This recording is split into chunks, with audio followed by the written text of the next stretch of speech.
And now in this lecture we'll find out the area of a circle. In the drawing we have a semicircle.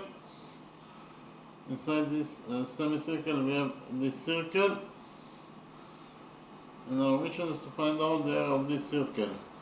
In addition, we know that line segment AQ equals to 2 units in its length, line segment TB equals to 8 units in its length. This is angle PQA that is equal to 90 degrees in size. This is angle STB. This is also a right angle. And repeat again that our mission is to find out the area of this small circle. So first of all, we know that AB, this is side AB, is the diameter of this semicircle. So AB is the diameter, it is absolutely a straight line. If we focus on the upper side of the straight line AB at point Q here, the sum of the angles must be equal to 180 degrees according to rule 3, that the sum of the angles on one side of a straight line is equal to 180 degrees. So which angles we have at the upper side of AB at point Q? We have this angle, it is a right angle, plus the missing angle. In total, the sum of those two angles must be equal to 180 degrees according to rule 3. Therefore, this missing angle must be equal to 90 degrees in its size.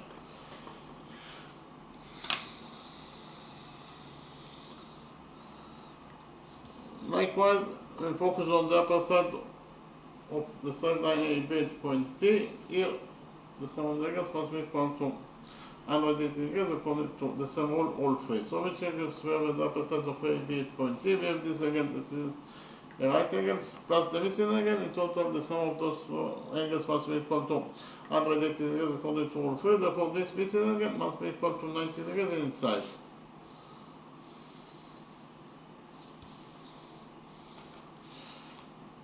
In the next step, we'll define the relevant points to this question with letters. We'll define the center of this semicircle. This point is point H.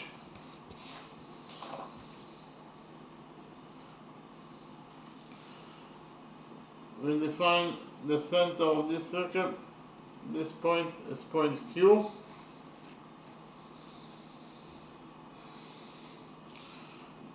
We define the point of tendency of tangent ST with this circle. This point is point L. We define the point of tendency of tangent AB with this circle. This point is point M. And finally, we define the point of tendency of tangent PQ with this circle. This point is point Z.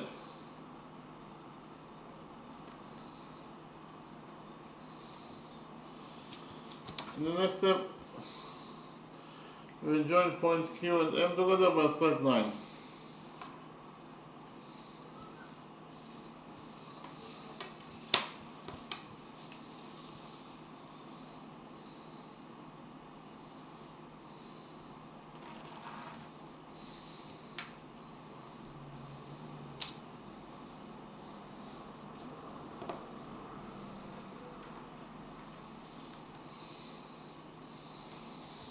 What is the definition of line segment QM? Line segment QM starts from point Q, that is the center of this circle, and that's at point M, that is the point on the circle itself. So this is exactly the definition of a radius. Therefore, QM is the radius of this circle. We'll define the radius of this circle as x, therefore QM equals to x.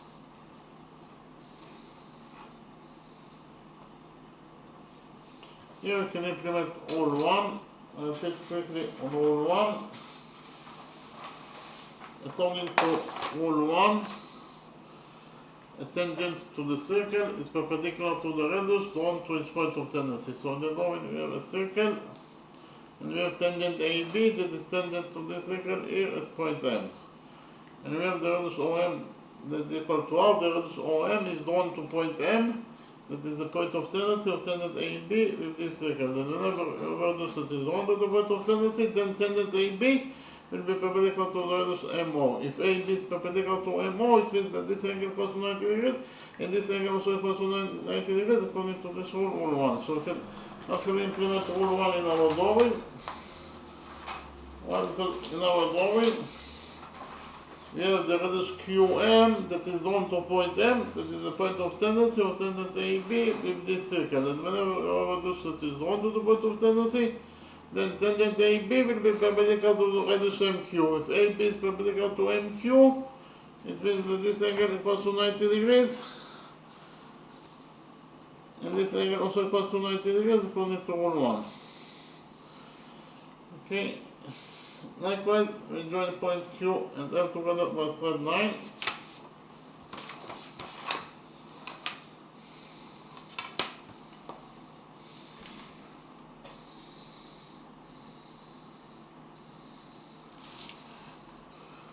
QL is the radius of this circle is equal to x. Again, we have the radius QL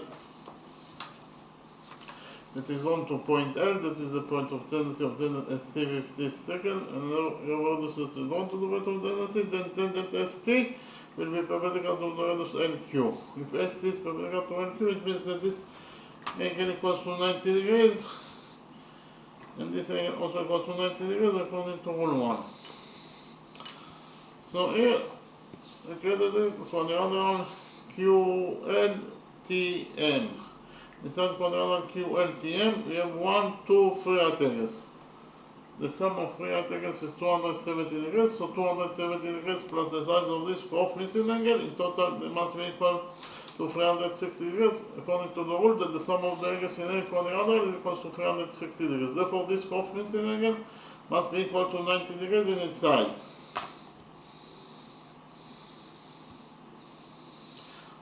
So inside quadrangle QLTM, we have 4 right angles, and according to rule 6, any quadrangle that has 4 right angles must be this rectangle, not a square. So we relate to quadrangle QLTM as a rectangle, but we know that the opposite sides of a rectangle are equal to each other. So in rectangle QLTM, side QL must be equal to the opposite side TM. But QL is x, therefore TM must be also equal to x. Likewise, according to the symbol in the semicircle QLTM, side QM must be equal to the opposite side LT, but QM is x, therefore LT must be also equal to x. So if you found out that quadrangle QLTM is not a rectangle but a square, well, because all of its sides are equal to each other. Each side is equal to x. So it is known quadrangle QLMT is a square.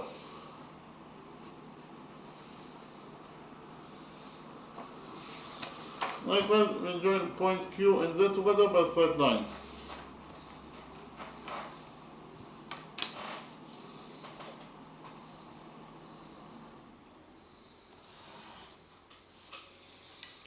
QZ is the radius of the circle that is equal to x. Again, the radius QZ is drawn to point Z.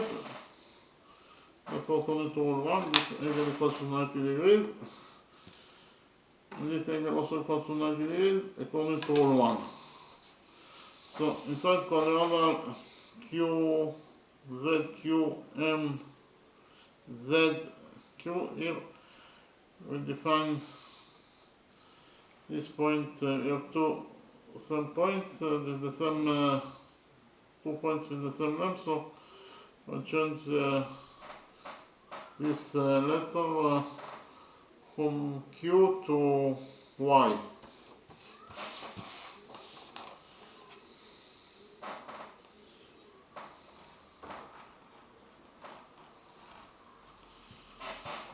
So inside quadrangle Z,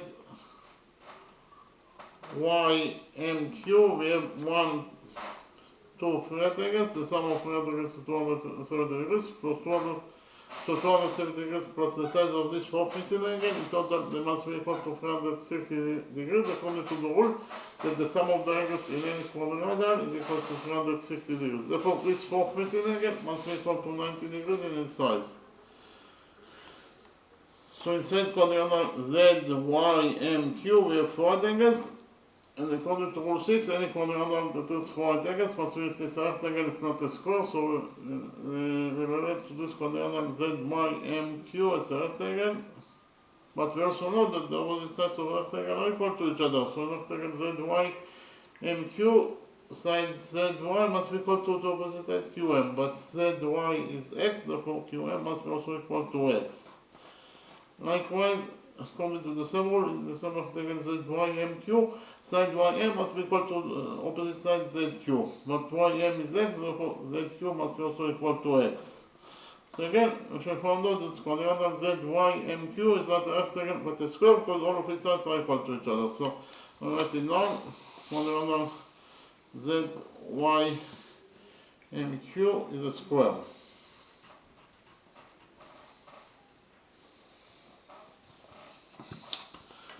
We found out that angle ZYL, this is angle ZYL, it is equal to 90 degrees plus 90 degrees, that is 180 degrees. So, and we know that any angle that is equal to 180 degrees in size must be a straight line. So, ZYL is a straight line. If ZYL is a straight line, then ZL is also a straight line. But ZL is a straight line that touches the circle at 2 points, Z and L.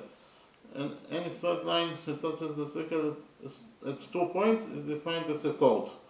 So ZL is a chord. ZL is a chord that passes for point Y, that is the center of the circle. And we know that any chord that passes for the center of the circle must be the diameter of the circle. Therefore, ZL is the diameter of the circle. So write it down. I shall find out that line segment ZL is the diameter of the circle.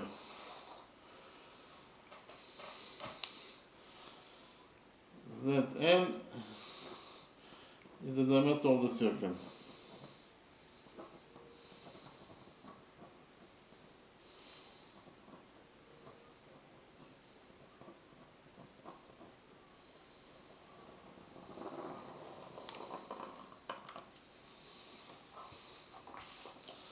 So ZL is the diameter, it is a straight line, and therefore if ZL is a straight line, it means that shape ZLTM is a quadrilateral. Why? Because it has 4 sides, 1, 2, 3, 4. So in quadrilateral ZLTQ we have 4 right angles, 1, 2, 3, 4. Therefore we can relate to quadrilateral ZLTQ as a rectangle, and you know that the opposite sides of a rectangle are equal to each other. So in rectangle ZLTQ, side ZL, side ZL must be equal to the opposite side QT. But ZL is x plus x, that is 2x, therefore QT must be also equal to 2x. It is also the diameter of this circle is equal to 2x. So QT equals to 2x units in its length. So I write it down. QT equals to 2 units. Line segment QT equals to 2 units, so side QT.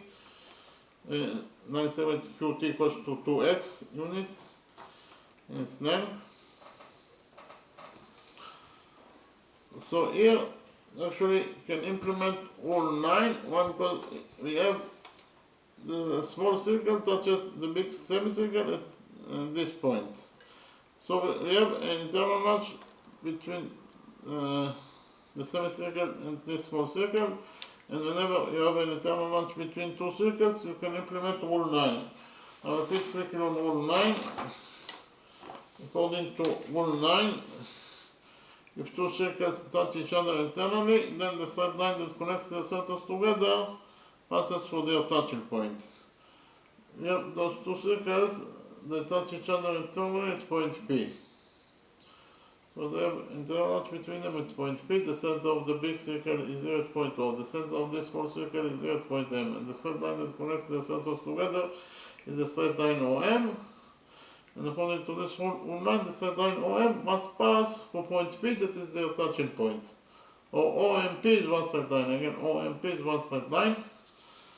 So I can actually implement rule 9 in our drawing.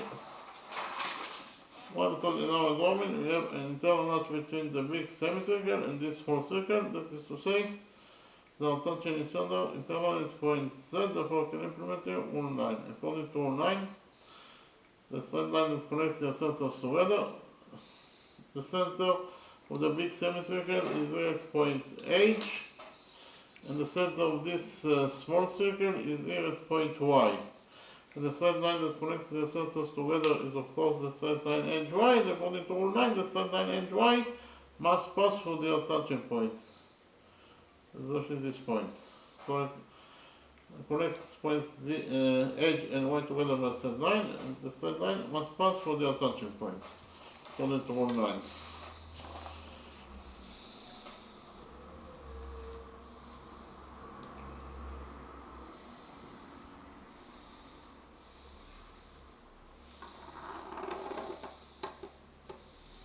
You can see here the straight line HY that connects their centers together passes through their touching point. This is their touching point. We will define their touching point as point D. So according to rule 9, HYD is one straight line. Again, HYD is one straight line.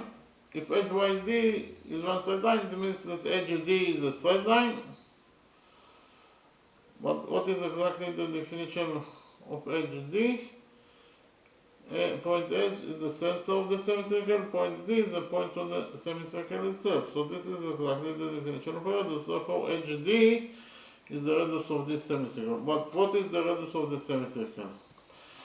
The radius of this semicircle equals to the diameter AB over 2. Again, the diameter AB over 2 is the radius of this semicircle.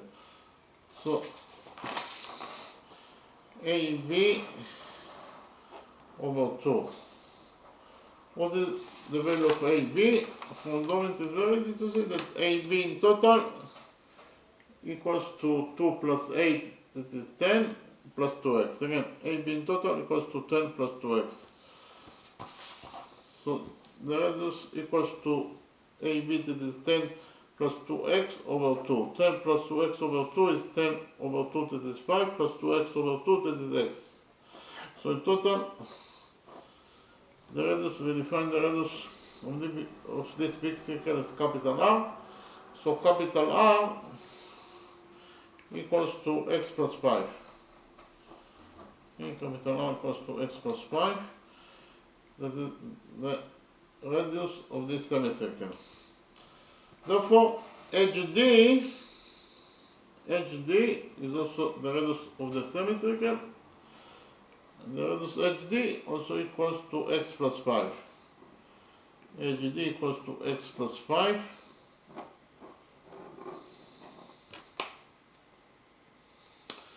What is the definition of line segment YD? Line segment YD starts from point Y, that is the center of this small circle, and then at point D, that is the point of the small circle itself. So this is exactly the definition of a radius. Therefore, YD is the radius of this small circle, that is equal to x.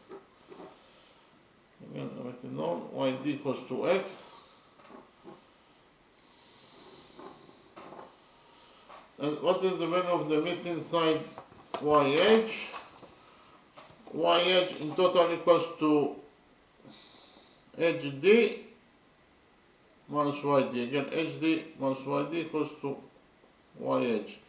So I write it down. The missing side YH equals to HD minus YD. So the missing side YH equals to HD. HD is the radius of the semicircle, that is equal to x plus 5 minus YD. YD equals to x, it is the radius of the small circle. So in total, I shall found out that this missing side YH equals to x plus 5 minus x. X minus x is 0, so YH, the missing side YH equals to 5 units in its length. Okay, so this is the missing side YH, is equals to 5 units in its length. In the next step, we find out the value of line segment MH. What is the value of line segment MH? From the moment it is very easy to see that MH in total equals to AH, that is the radius of the semicircle, minus AQ minus QM. Again, AH, that is the radius of the semicircle, minus AQ minus QM equals to the missing side MH. So I write it down. The missing side MH equals to AH, that is the radius of the semicircle, minus this line segment AQ, minus this line segment QM. So MH in total, the missing side MH in total equals to AH, that is the radius of the semicircle, that is equal to x plus 5, minus AQ, that is 2, according to what is given as the equation, minus QM, that is x. So in total, MH equals to x plus 5 minus 2 minus x. X minus x is 0, so x will get cancelled, and 5 minus 2 is 3. So in total, we found out that MH equals to 3 units in its length. This is side MH. That is equals to 3 units in its length. In the next step, I copy the right green triangle YMH in a new page, and we implement the Pythagoras theorem on this white green triangle YMH in order to find out the missing side x, that is the radius of this circle, and after we find out the radius, to find out the area of this circle will be very easy, because the area of any circle equals to pi times the radius squared. Okay? So, we copy the right green triangle YMH in a new page, and we implement the Pythagoras theorem on this right green triangle YMH.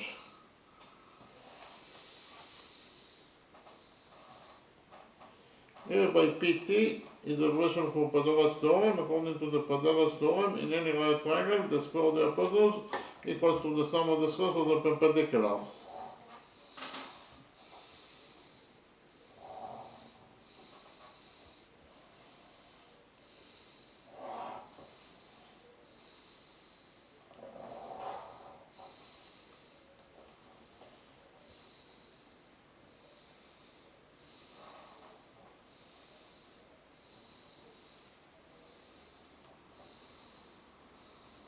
We just try to find out that the missing side MH equals to 4 units in its length. Ym is the radius of this circle, that is equal to x according to our definition, and the hypotenuse YH equals to 5 units in its length. So actually,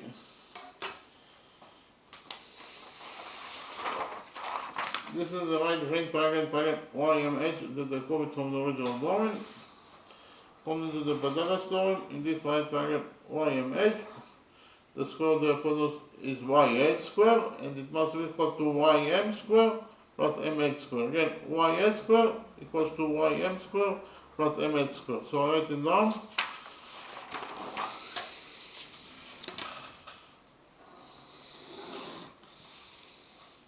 YH squared, that is the square of the hypotenuse, must be equal to Ym square plus Mh square. The hypotenuse YH equals to 5, therefore YH square is 5 squared, that is 25.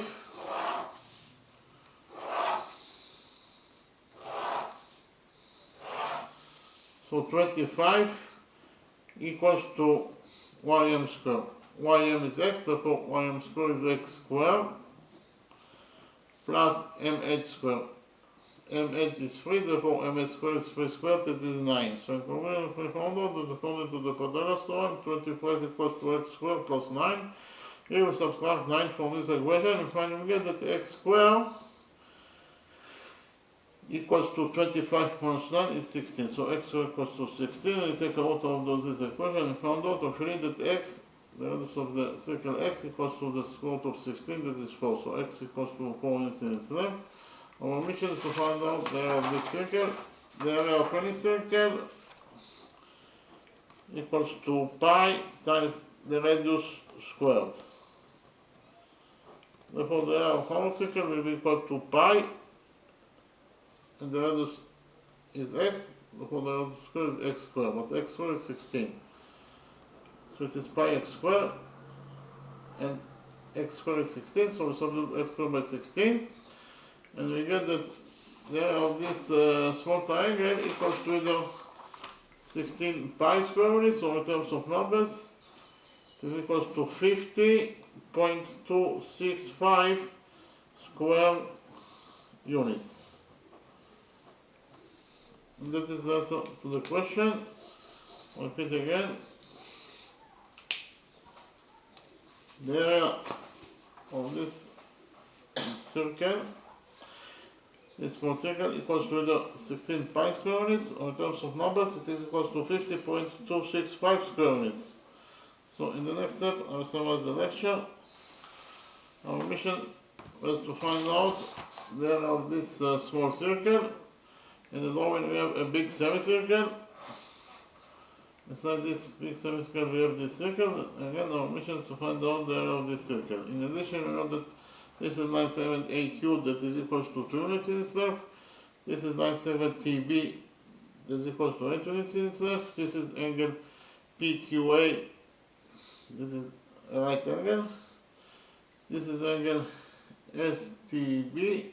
This is also a right angle. Again, our mission is to find out the area of this circle.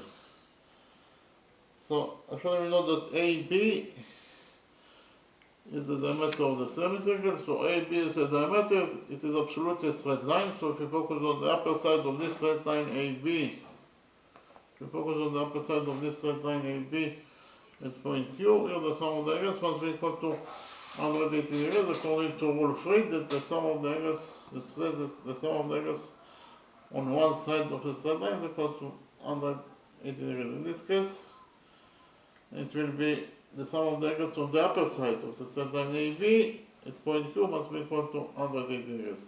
So which angles we have at the upper side of AB at point Q? We have this angle. It is the right angle plus the missing angle. In total, they must be equal to 180 degrees according to rule 3. Therefore, this missing angle must be equal to 90 degrees in its size. Likewise, we focus on the upper side of AB at point T. Here, the sum of the angles must be equal to 180 degrees according to the same rule 3. So which angles we have at the upper side of AB at point T? We have this angle that is equal to 90 degrees plus the missing angle. In total, they must be equal to 180 degrees. Therefore, this missing angle must be equal to 90 degrees in its size. In the next step, we defined the relevant points to this question with letters. We defined the center of this circle, this point as y. We defined the center of the big semicircle, this point as h. We defined the point of tendency of tangent PQ with this circle, this point as z. We defined the point of tendency of tangent ST with this circle, this point as L. We defined the point of tendency of tangent AB with this circle, this point as M.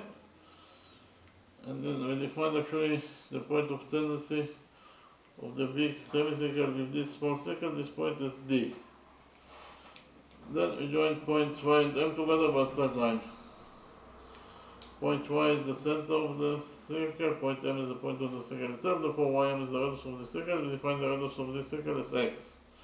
We have the radius ym that is known to point M, that is the point of tendency of tangent AB with this circle. And whenever you have a radius that is known to the point of tendency, then tangent AB will be perpendicular to the radius MY. If AB is perpendicular to MY, it means that this angle equals to 90 degrees, and this angle also equals to 90 degrees according to rule 1. Likewise, we join points y and L together by straight line. YL is the radius of this circle that is equal to x. The radius YL is known to point M, therefore according to rule 1, this angle equals to 90 degrees, and this angle also equals to 90 degrees. Likewise, but before that, actually, we focus on this quadrilateral YLTM. Inside this quadrilateral YLTM, we have 1, 2 right angles. The sum of right angles is 270 degrees, so 270 degrees plus the size of this 4 pieces again. In total, they must be equal to 360 degrees, according to the rule that the sum of the angles in any quadrilateral is equal to 360 degrees. Therefore, this 4 pieces again must be equal to 90 degrees in size. So inside quadrilateral YLTM, we have 4 right angles. And according to rule 6, any quadrilateral that has 4 right angles must be a rectangle, if not a square. So we read to this quadrilateral YLTM is a rectangle because it has 4 right angles. But we know that the opposite sides of a rectangle are equal to each other. So a rectangle YLTM side YL must be equal to the opposite sides to the opposite side TM. What YL is x, therefore TM must be also equal to x. Likewise, according to the same rule, in the same rectangle YLTM, side ym must be equal to the opposite side lt. But ym is x, therefore lt must be also equal to x. So actually found out that quadrilateral yltm is not a rectangle, but a square, because all of its sides are equal to each other, its side equals to x. Likewise, we joined points y and z together by side line. Z is the radius of this circle that is equal to x, according to our definition. The radius yz is drawn to point z, therefore according to rule 1, this angle equals to 90 degrees, and this angle also equals to 90 degrees. So inside quadrilateral yz qm we have 1, 2, 3 right angles. The sum of right angles is 270 degrees, so 270 degrees plus the size of this fourth missing again. In total they must be equal to 360 degrees. According to the rule that the sum of the angles in any quadrilateral is equal to 360 degrees. Therefore this missing again must be equal to 90 degrees in size. So inside quadrilateral YZQM we have 4 right angles. According to rule 6, any quadrilateral that has 4 right angles must be this rectangle plus a square. So we relate to this quadrilateral YZQM as a rectangle because it has 4 right angles. But we also know that the opposite sides of a rectangle are equal to each other. So a rectangle YZ QM side YZ must be equal to the opposite side QM. But YZ is x, therefore QM must be also equal to x. Likewise, according to the same rule, in the same rectangle YZ QM side YM must be equal to the opposite side ZQ. But YM is x, therefore ZQ must be also equal to x. So actually found out that quadrilateral YZ QM is also a square because all of its sides are equal to each other. Anyway, we found out that angle ZYL equals to 180 degrees, and we know that any angle that is equal to 180 degrees in its size, it is a straight line. Therefore, ZYL is a straight line. If ZYL is a straight line, it means that ZL is also a straight line. ZL is a straight line that touches the circle at 2 points, Z and L. And you know that any straight line that touches the circle at 2 points, it is defined as a chord. So ZL is a chord, but ZL is a chord that passes through point y, that is the center of the circle, and we know that any chord that passes through the center of the circle must be the diameter of the circle. Therefore ZL is the diameter of the circle. Here ZL is the diameter of the circle. But anyway, because of the fact that ZL is a straight line, it means that shape ZL TQ is a quadrilateral. Because it has 1, 2, 3, 4 sides. And inside quadrilateral ZLTM we have 1, 2, 3, 4 right angles. And therefore we can relate to quadrilateral ZLTM as a rectangle. We also know that the opposite sides of a rectangle are equal to each other. So rectangle ZLTM, side ZL must be equal to the opposite side TQ. But ZL equals to 2x, it is the diameter of the circle, therefore QT must be also equal to 2x. Okay. So here we can implement rule 9 because we have an internal length between the small circle and the big semicircle, that is to say they are touching each other internally at point D. Therefore, we can implement here rule 9. According to rule 9, if two circles touch each other internally, then the third line that connects their centers together passes through their touching points. We have those two circles that touch each other internally at point P here. The center of this big circle is here at point O. The center of this small circle is here at point M. And the third line that connects the centers together is the third line OM. This third line OM must pass from point P according to this rule 9. OMP is one straight line. Again, OMP is one straight line. So actually we can implement rule 9 in our drawing. Why? Because we have an internal length between the big semicircle and this small circle. That is to say they are touching each other internally at point D. Therefore, according to rule 9, the straight line that connects their centers together must pass through point D, that is their touching point. The center of the big semicircle is at point H, the center of this small circle is red point Y, and the third line that connects the centers together is of course the third line HY, and the third line HY must pass through point D, or HYD is one third line. Again, HYD is one third line, according to all lines. If HYD is one third line, it means that HD is also one third line, or HD is the third line. But what is the definition of the third line HD? The third line HD starts from point H, that is the center of this semicircle, and then at point D, that is the point on the semicircle itself. So this is exactly the definition of a radius. Therefore, HD is the radius of this semicircle. But what is the value of the radius of this semicircle? The radius of this semicircle must be equal to the diameter AEB over 2. Again, the diameter AB of this semicircle over 2 must be the radius of this semicircle. What is the value of AB? AB in total equals to 2 plus 8, that is 10, plus 2x. Again, 10 plus 2x is AB. AB is 10 plus 2x, and AB over 2 is 10 plus 2x over 2. 10 plus 2x over 2 is 10 plus 2, that is 5, plus 2x over 2, that is x. So, in total, the radius capital R of this quarter circle equals to x plus 5 units in its length. Okay, so we know that the radius HD of this quarter circle, of this semicircle, equals to x plus 5 units in its length. YT, YH is the radius, again, HD is the radius of this semicircle, that is equal to x plus 5.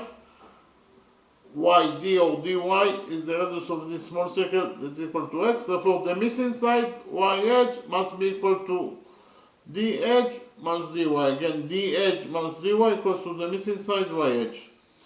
Repeat again, here the missing side YH must be equal to DH or HD minus YD.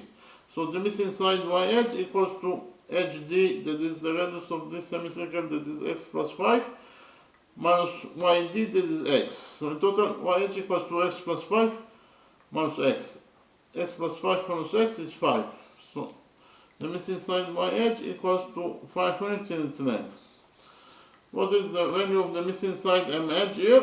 From the law, it is very easy to see that MH in total equals to AH, that is the radius of the semicircle, minus AQ, minus QM. And again, here we have MH, the missing side MH in total equals to AH, that is the radius of this semicircle, minus 97AQ minus 7QM. So the missing side MH equals to AH, that is the radius of this semicircle, and the radius of this semicircle equals to x plus 5 minus AQ, that is 2, minus QM, that is x. So in total, the missing side MH equals to x plus 5 minus 2 minus x. X minus x is 0, and 5 minus 2 is 3. So in total, the missing side MH equals to 3 units in its length. In the next step, I copy this right green triangle YMH in a new page, and we implemented the Pythagoras theorem with this white green triangle YMH. This is this is the right green triangle YMH that I copied from the original drawing. The hypotenuse YH is 5. YM is the radius of the circle, that is the missing side. And we just right now found out that MH equals to 3 units in its length. According to the Pythagoras theorem, this right triangle YMH, YH square equals to YM square plus MH square. Again, YH square equals to YM square plus MH square. YH is 5, therefore YH is 5 square, that is 25, and it is equals to YM square. YM is x, therefore YM square is x square, plus MH square. MH is 3, therefore MH square is 3 square, that is 9. So in total, we found out that 25 equals to x squared plus 9. Here we subtracted 9 from this equation, and we found out that x squared equals to 25 minus 9, that is 16. We took out of this equation and finally found out that x, that is the radius of the circle, equals to the square root of 16, that is 4. And the area, our mission is to find out the area of this circle. And we know that the area of any circle equals to pi times the radius of the circle squared. Therefore, the area of our circle must be equal to pi times the radius of the circle squared. The radius is x, therefore the radius squared is x squared. And x squared is 16, therefore the area of the circle equals to pi x squared. And x squared is 16, so we substitute x squared by 16, and therefore the area pi squared is pi times 16. So in conclusion, if we found out that the area of this circle equals to either 16 pi square units, or in terms of numbers, the area of this circle equals to 50.265 square units. Okay, thank you very much.